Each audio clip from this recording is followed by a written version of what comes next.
Всем привет, я из Донецкой области, город Мариуполь. И то, что я вам расскажу, для многих это будет новость. Я очень любила Донецк, и я очень любила Мариуполь. То есть Донецк, это то, что от него осталось, это скелет. Нет, не бомбили 8 лет, а то, что из него сделала Московия, из когда-то процветающего города. Чтобы вы понимали, класс, который был в Донецке, да, состоятельные люди, бизнес, средний класс, то это все начало отжиматься, потому что мразота на дне, гопота, вот этот мусор, и плюс понаехавший мусор с Московии начали отжимать в наглую бизнеса, начали в наглую отжимать у людей машины, у компаний машины, международных организаций, веником красили и гасали по Донецку. Я молчу об оборудовании, которое все уезжало на Московию и вывозилось с Донецка, когда он был оккупирован. И почему-то за 23 года, когда Донецкая область была в составе Украины, нормально мы жили. И совпадало вот этот вот всплеск, бомбили 8 лет, с приходом московитов. Жизнь в Донецке, она замерла.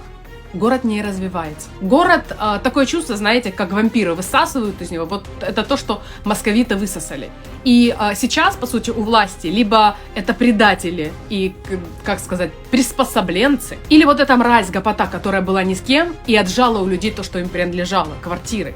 Вот, конечно, они себя чувствуют хорошо, и, конечно, все хотят, чтобы чтобы все продолжалось. С Мариуполем вообще другая история. Это они кричат, московиты кричат о восстановлении каких-то там зданий. Вот мне интересно, а вот люди, которые были уничтожены московитами, обычное гражданское население и дети. Вот великий Пуйло посыт, да, своей святой мощью, и они тут резко начнут из-за мусора стройматериалов вылазить, потому что здания были снесены, и там куча было людей, которые уже были неживые. Их старания. И даже сейчас, несмотря на всю эту шушеру понаехавшую, которая якобы отстраивает здание, во многом в городе куча сейчас бомжей, куча наркоманов, куча пожилых людей, которым деваться было некуда, и которым всовывают этот вонючий паспорт с 2 головыми курицами.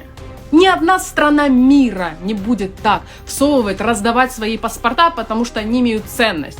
Почему всовывают красный паспорт?